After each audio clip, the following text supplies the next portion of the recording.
A while ago, I did a video on the evolution of Bonnie Bennett and Damon Salvatore's relationship on the Vampire Diaries. How they went from mortal enemies to BFFs. Truthfully, they should have been more than just BFFs. The fans thought so, and so did the actors, apparently. Relationship, or even friendship, do you think has been the healthiest for Damon?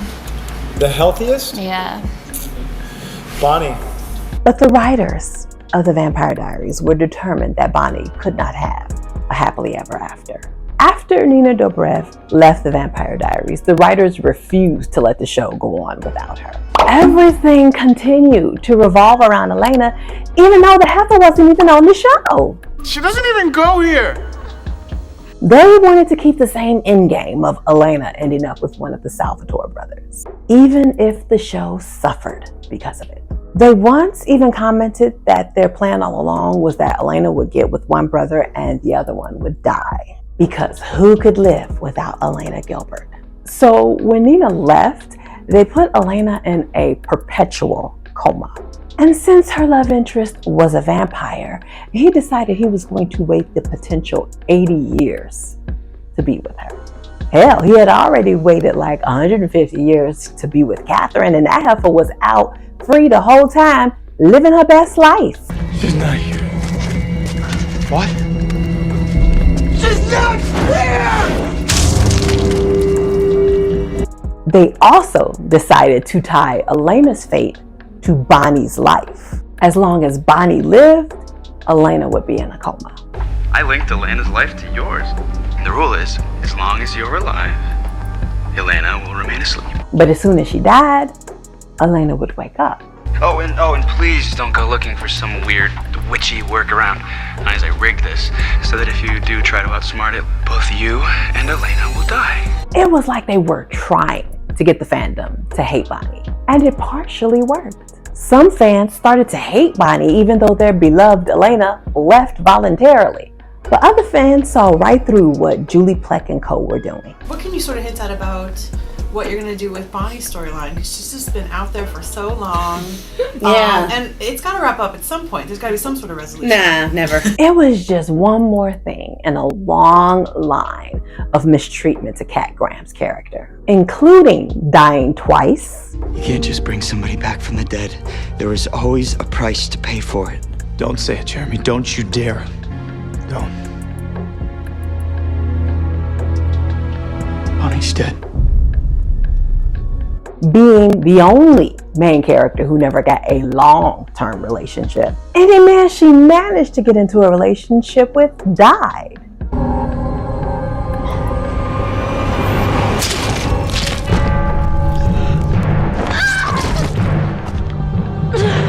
Constantly being used for her magic by all of her friends. Getting close to someone outside of her circle just to find out they wanted to use her for her magic. You taught me the same magic that killed your wife? Yeah, but look, the upside is I've learned the warning signs, all right? I can keep expression from consuming you. Witches were generally mistreated on the Vampire Diaries. And it never escaped me that whenever a black character was introduced on the show, 9 times out of 10, they were a witch. Bonnie was the perpetually alone, tragic figure on the Vampire Diaries. She was only around so they could use her for her black girl magic. Kat mentioned herself how she was constantly othered and not respected like the other characters. I was so thoroughly sidebarred to the point where there was so many reactions online to it that the feeling that I was different was even more heightened. A lot of things I feel were based around the fact that I was different. Mm-hmm. And had I been a Caucasian female, I do think that the writing would have been different. There are multiple videos made by fans that document the microaggressions that Kat had to deal with in public. Just imagine what she had to deal with in private. We got nominated for an MTV Fandom Award. Like over 11 million people voted for Damon, which is really cool. And then we have a Teen Choice nom. So it's really nice that people are appreciating the work that Ian and I do together. I don't know, I'm feeling like Damon is still madly in love with Elena. Bonnie's gonna maybe have her own love interest this year, and it's not gonna be Damon, so. Kat also talked about how they wouldn't let her wear her natural hair on the show. Because most of the jobs that I had done as an actress, you know, they wanted a certain kind of look. You know how her hair naturally grows out of her head? It was almost like she knew I was going to be on my own. And I've never had to be on my own with my hair. This was the product that helped me figure out that my hair will work with me if I don't give up on it. They made her wear wigs the entire time she was on the show. And you know, constantly having a lace front glued to your head ain't good for your edges. I mean, the girl was so happy to be wearing her own hair, she was crying.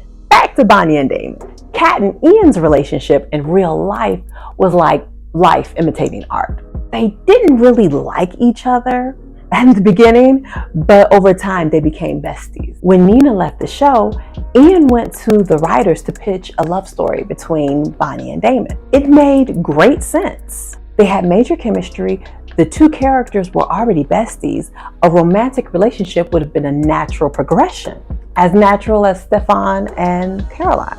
And yes, I have a video on the evolution of their relationship as well. Hell, Bonnie and Damon are together in the books. Side note, I have mentioned before that I will always read a book that a movie or TV show I've watched is based on. I tried to read the Vampire Diaries, but as self-righteous as Elena is on the TV show, she is insufferable in the books. Also, Bonnie is a redheaded white girl in the books, which is probably why she gets Damon in the books, but not on the show.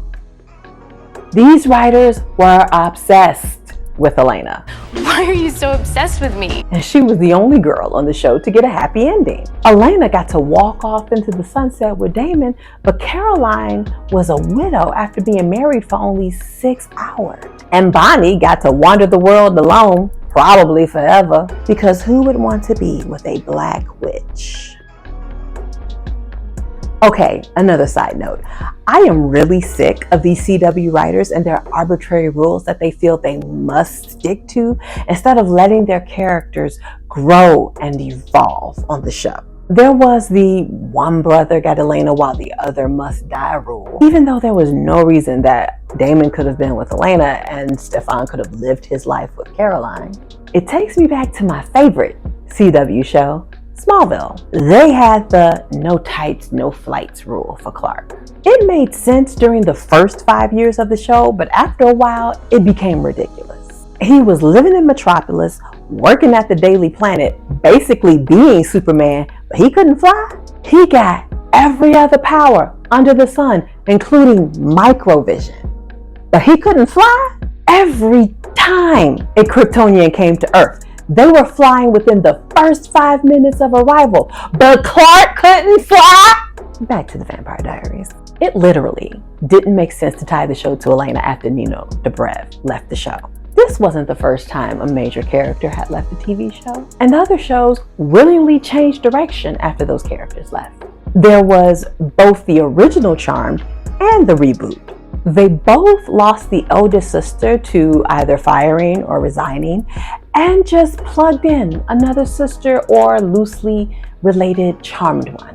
The OC revolved around Ryan and Marissa's merry-go-round of a relationship, but when Misha Barton left or was let go, I can't remember. They took the formerly evil character of Taylor, put her with Ryan, and gave them a generally healthy relationship. When Kevin Spacey got embroiled in his own scandal, they killed him off of House of Cards and then replaced him with his just as ruthless wife.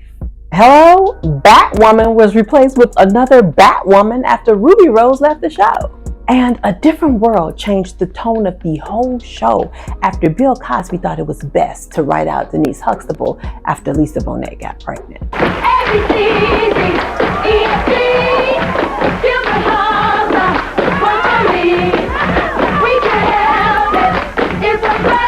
The original Charmed and A Different World had long runs after their characters left. And frankly, A Different World got better, thanks to Debbie Allen, of course. I love you, and if you'll have me, I want you to be my wife. What the hell are you doing? Hey, I'm sorry, Byron, I love her. Die! Just die! What those shows did not do was change their show to a character who was no longer there. Shows have to be able to grow and evolve, or they will remain stagnant and the audience will get tired and stop watching. And I think the Vampire Diaries suffered for this mistake. I mean, it wasn't enough for them to have people fighting over Elena while she was on the show. But after she was gone, they were literally fighting over her coffin. One heretic in good condition in return for the coffin housing Elena. And what the writers did a really wonderful job of is because Elena isn't dead, and she technically is still alive. Her presence is still felt on the show. She's still a character on the show in a way, because she's talked about a lot. You know, obviously there's a lot of characters that are not over it. Oh, brother, this guy stinks! But like Abby and Ichabod on Sleepy Hollow, Bonnie and Damon were robbed of the chance to be one of the greatest couples on the Vampire Diaries. I think this would have changed Damon for the good. Yes, over the years, Damon showed a good side once he started caring for and dating Elena. And it's because I love you that I can't be selfish with you. God, we shouldn't have to forget this. But you do. But Damon was different with Bonnie. He did not see her as some fragile flower. He respected her and valued her as a person and her opinion. Because if this is my last moment with you, Bonnie Bennett, I need you to hear me. I admire you. I believe in you. And I love you. And if you kill me right now, it's not your fault. I did this to us. But please, forgive me. I think a relationship with Bonnie would have gotten Damon to turn his back on his selfish behavior. You're not supposed to die for me, Bon. But no matter what I say or how hard I try and drill it into your skulls, you're not gonna stop trying. Which is why I have to take myself out of the equation. This is shown through their makeup scene. When Damon and Bonnie's friendship broke up, it was as hurtful as a romantic breakup. And I'm not okay with never seeing you, my best friend, ever again. This hurts. This hurts me. That's what I want you to remember. That you hurt me. Bonnie wouldn't let Damon slink away guilt-free. She let him know just how much he hurt her. And when he came back, she continued to hold him at arm's length. I'm sorry. I don't know.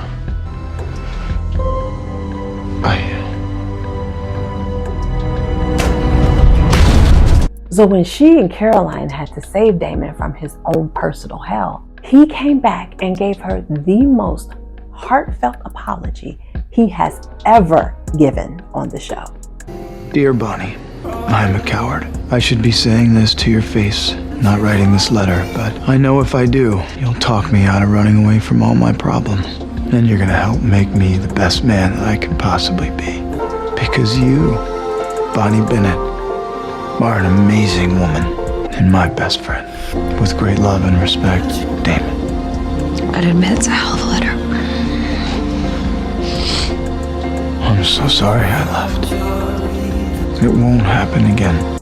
And that's including Elena. I think their relationship would have been good for Bonnie as well. Because Bonnie kept to her boundaries, it affected change in Damon. So I guess it's a good thing I didn't get hit by a truck, huh? I remembered you're my best friend.